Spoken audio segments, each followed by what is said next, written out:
விலை மாதுக்கள் கூட அது கல்லூரியில படிக்கும்போதே எடுத்த முடிவு. இளம் நடிகை ஓப்பன் டாக். பிளாக் ஷிப் அப்படிங்கிற யூடியூப் தளத்துல வெளியான வீடியோக்கள் மூலமா பிரபலமானவங்க நடிகை நந்தினி. ஸ்கூல் படிக்கிறப்பவே கதை எழுதுறதுல அதீத ஆர்வம் பெற்றிருந்த நடிகை நந்தினி, பள்ளி படிப்பு முடிச்சதும் மீடியாவுல பயணிக்கணும் அப்படிங்கிற நோக்கத்தோட மீடியா சம்பந்தமான துறைய படிக்க ஆரம்பிச்சாங்க.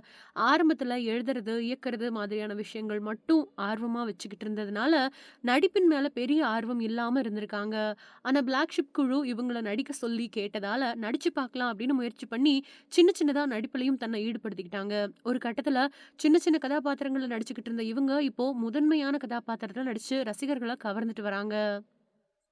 இத பத்தி பிரபல வார இதழ் ஒண்ணுக்கு குடுத்த பேட்டி ஒண்ணுல, அவங்க சொல்லியிருக்கக்கூடிய விஷயம் என்ன அப்டின்னா, பெண்கள் சம்பந்தமான விஷயங்கள பேசவோ, இல்லன்னா செயல்படுத்தவோ யோசிக்கக்கூடிய இந்த காலகட்டத்துல, அத பத்தி வீடியோக்கள் வெளியிடுறது அப்டின்னா எவ்வளவு கஷ்டமான விஷயம். நாம அன்றாடம் பலதரப்பட்ட மக்கள பார்க்குறோம், அவங்கள சந்திக்கிறோம், அவங்கள பத்தி கேள்விப்படுறோம். குறிப்பா பெண்கள் அவங்கள நம்மோட வாழ்க்கையில அப்படியே ஜஸ்ட் லைக் தட் அப்படின்னு கடந்து போயிடுறோம். அப்படிப்பட்டவங்களோட மனநிலை எப்படி இருக்கும்? அவங்க இந்த சமூகத்த எப்படியான கோணத்துல பார்க்கறாங்க, யோசிக்கிறாங்க அப்படிங்கிறத மையக்கருவா வச்சு, "இவள்" அப்படிங்கிற தலைப்புல ஒரு சீரிஸ் பண்ணலாம் அப்படின்னு முடிவு பண்ணோம். அதுக்கு அடிப்படை காரணம் என்ன அப்படின்னா, நான் காலேஜ்ல படிக்கிறப்போ விலைமாதுக்கள் அப்புறம் அவங்களுடைய மனநிலைய தெரிஞ்சுக்க ஒரு ப்ராஜெக்ட் பண்ணியிருந்தேன். அவங்களோட வாழ்க்கை முறை, அவங்களோட எண்ணம், சிந்தனை, மனநிலை, போராட்டங்கள் அப்படின்னு எல்லாத்தை பத்தியும் நல்லா அறிஞ்சு, ஆய்வு பண்ணி எழுதியிருக்கேன். அந்த கண்ணோட்டம் தான் "இவள்" உருவாக காரணம். விலைமாதுக்கள் பத்தி தெரிஞ்சுக்கிட்டப்போ எனக்கு மனசு பாரமா இருந்துச்சு.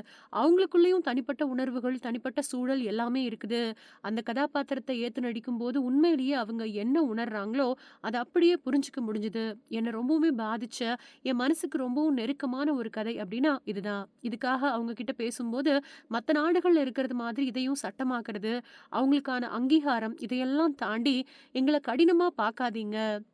எங்கள அசிங்கமா பார்க்காதீங்க" அப்படிங்கிறது தான் எல்லாருமே சொன்ன ஒரே கருத்து. இது ஒரு வேல. எங்களோட வாழ்வாதாரத்துக்காகவும், சூழல் காரணமாகவும் நாங்க இந்த வேலையில ஈடுபட்டு வரோம். அவ்வளவுதான். இந்த வேலை வெளிநாடுகள்ல எப்படி அப்படின்னு எங்களுக்கு தெரியல. ஆனா, இங்க தவறா, அருவருப்பா தான் பார்க்குறாங்க. நாங்க யாரும் இந்த வேலைய விரும்பி செய்யல. இந்த வேலைய தான் செஞ்சு ஆகணும் அப்படிங்கிற ஆசையும் எங்களுக்கு கிடையாது. சூழல் வேற வழி இல்ல. அதனால தான் இந்த மாதிரியான இடத்துல நாங்க இருக்கோம். அத புரிஞ்சுகிட்டு எங்கள சக மனுஷங்களா பார்க்கணும். பார்வையாலேயே எங்கள கொலை செய்றாங்க. அப்படி செய்யாதீங்க. உடல் ரீதியா ஒவ்வொரு முறையும் நாங்க கொலை செய்யப்படுறோம். அதக்கூட எங்களால தாங்கிக்க முடியும். ஆனா, பார்வையால எங்கள கொல்றாங்க. அதுதான் எங்கள ரணமாக்குது அப்படின்னு அவங்க சொல்லும்போது, அவங்களோட உணர்வ புரிஞ்சுக்கணும் அப்படிங்கிற கோரிக்கைய அவங்க சார்பா முன்வைக்கிறோம் அப்படின்னு சொல்லியிருக்காங்க நடிகை நந்தினி.